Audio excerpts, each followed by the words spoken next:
युद्धकला स्वसंरक्षण प्रशिक्षण शिबिर असे आपण 12 दिवसाचे एक शिबिर घेतो। आतापर्यंत एक 45 शिबिर झाले। जालना जिल्हा, आपला छत्रपती संभाजीनगर, नगर जिल्हा आणि पालघर अशा या 4 जिल्ह्यामध्ये वेगवेगळे असे शिबिर आपण घेतले। का करावं लागलं तर एक आपण पेपरमध्ये याच्यामध्ये वाचतो की मुलींवर महिलांवर अत्याचार होतात आणि मग ते अत्याचार झाल्याच्या नंतर काय फक्त चर्चा होती किंवा मग असं झालं तसं झालं, आंदोलन होते, पण त्या मुलींवर होणारे अत्याचार आहे किंवा अन्याय तर ते कसे रोखायचे। आता कोणती जरी मुलगी म्हणलं तर ती आपली बहीणच आहे, तर मग एखाद्या बहिणीवर असं जर होत असेल तर त्या भावाने काय करायला पाहिजे। तर मग मला तर बहीण नाही, पण मग मला बहिणीचं महत्त्व असल्यामुळे मला एक असं वाटलं की समाजात कुठंतरी आपलं काहीतरी कर्तव्य, जन्म घेतला तर आपलं काहीतरी कर्तव्य, आपण काय करायला पाहिजे की समाजातल्या मुलींना जागृत करायला पाहिजे। जागृत करताना कसं की पहिलं स्वसंरक्षण प्रशिक्षण द्यायला आम्ही चालू केलं। त्याच्यामध्ये कराटे अशा छोट्या छोट्या काही गोष्टी की त्याच्यापासून संरक्षण कसं व्हायचं। मग नंतर लक्षात आलं की याच्यातून काही परिणाम होत नाही, तर मग छत्रपती शिवाजी महाराजांची युद्धकला ही शिकवायला चालू केली। त्याच्यात लक्षात आलं की ती युद्धकला शिकल्यावर हे सगळे बाकीचे आपल्याला प्रकार आहेत ते चांगले यायला लागले आणि सगळ्यात महत्त्वाचं की मुलींना आत्मविश्वास यायला लागला की नाही, माझ्यावर जर अन्याय अत्याचार होत असेल तर मी लढू शकते आणि मी शत्रूला संपवू शकते। एक शिबिर 12 दिवसाचं असं शिबिर असतं आपलं।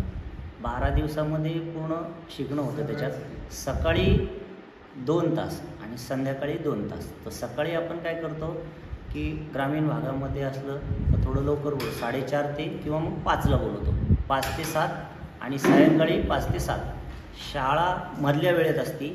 शाळेच्या व्यतिरिक्त जो वेळ असतो त्याच्यामध्ये आपण त्यांना या शिबिरात बोलवतो। त्याच्यामध्ये व्यायाम असतो, जे जुन्या काळातले आपले जे काही व्यायाम प्रकार आहे की हनुमान दंड बैठक आहे, जी जुन्या काळात आपण जी बलोपासना करायचो ती बलोपासना, हनुमान दंड बैठक, उठबशा असतात आपल्या, किंवा मग व्यायामाचे जुने जे प्रकार आहेत ते सगळे प्रकार असतात। कराटे असतात, लाठीकाठीचे प्रकार असतात आणि दानपट्टा जो राज्य शासनाने राज्यशस्त्र म्हणून त्याला मान्यता दिली असा दानपट्टाही मुलांना आपण इथं शिकवतो। पहिलं साहित्य माझ्याकडे काहीच नव्हतं।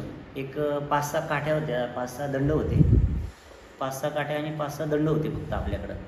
तर मग जसं जसं शिबिर घेत गेलो आपण तसं ज्या गावामध्ये गेलो की त्या माणसाने आम्हाला साहित्य घेऊन दिलं। म्हणजे आत्तापर्यंत जवळजवळ 1.5 लाखाचं साहित्य आणि शिवाजी महाराजांच्या काळातल्या प्रकारातलं साहित्य जसं भाला आहे, उर्मी आहे, असे ढाल आहे, पट्टा आहे, तलवार आहे, ह्या प्रकारातलं छोटं सगळं साहित्य लोकांनी घेऊन दिलं आम्हाला।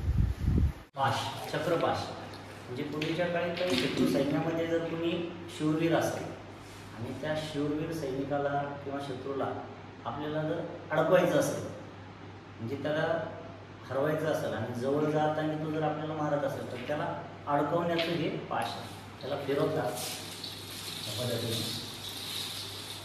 डोक्यात फिरून वरती फिरून शत्रूच्या अंगावर फेकून देतो आपण त्या पद्धतीने। हा अडकला की त्या शत्रूला तलवार चालवता येत नाही आणि तेवढ्या वेळात येऊन त्याला मारून टाकायचं। म्हणजे भाला प्रकार फक्त आपण पिक्चरमध्ये बघतो, हे प्रत्यक्ष मुलांना भाला कसे चालवायचे आणि सगळे सोपे प्रकार त्यांना आपण शिकवतो भाल्याचे।